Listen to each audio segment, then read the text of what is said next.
So, well, I'm going to try and wing this because I lost the script. It's an extension of the thing about affirmative action. So I'm an actor, and the TV, movies, theater, etc. But I get so I get an audition, right? I get an audition notice, and there'll be a breakdown in the notice, and they'll say, often these days they'll say that with the part that I'm reading for, say it's John, they'll say that they're looking for any ethnicity and any gender, and I'm very good with that. You know, it's good. It's good to me. It's good.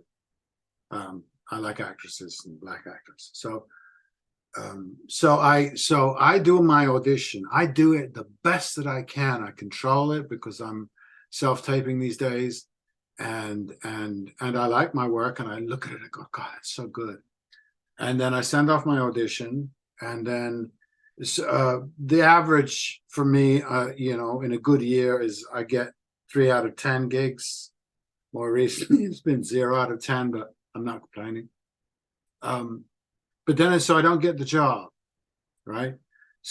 And then maybe I'll watch the show because I can do that, and I can know. But before I watch the show, if somebody says to me, "Oh, so and so got it," or "Oh, they gave that to a black woman," and I'll go, my first thought, Diaz, is she's brilliant. She must be. I can be pissed off. I can say, oh, I'm broke. I don't have any. I wish I had that chance or whatever. But I never think it was a cheat. Whatever the motivation behind them having every ethnicity and every gender in their ballpark doesn't matter. Right? It has to do a lot with self-respect. If I was brilliant, she must have been brillianter. Okay? So in this discussion, whatever goes on, whatever whatever, however upset you are by the notion of affirmative action, if you can't look at what happened to you and what happened to this other person who got your job, because very seldom will you ever encounter that person unless you go looking for them. The fact that you cannot imagine that they were better than you, that they were more suited to the job, they were prettier than you, they were younger, whatever it is, you hand it to them.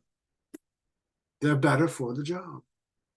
And to not do that is racist, sexist, etc., etc., etc. It just is. Because that's about you. It's about what you cannot conceive. You cannot conceive that somebody can do better than be better than you. And it's not even a matter of being better. They are what the job wanted.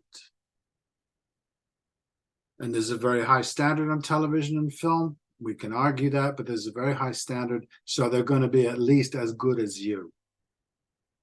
And then let it go. Because otherwise, if you're not operating that way, the resistance to affirmative action is based on the fact that you are going to believe that when you apply for your Yale or your Harvard or whatever it is, and you don't get in, you were cheated.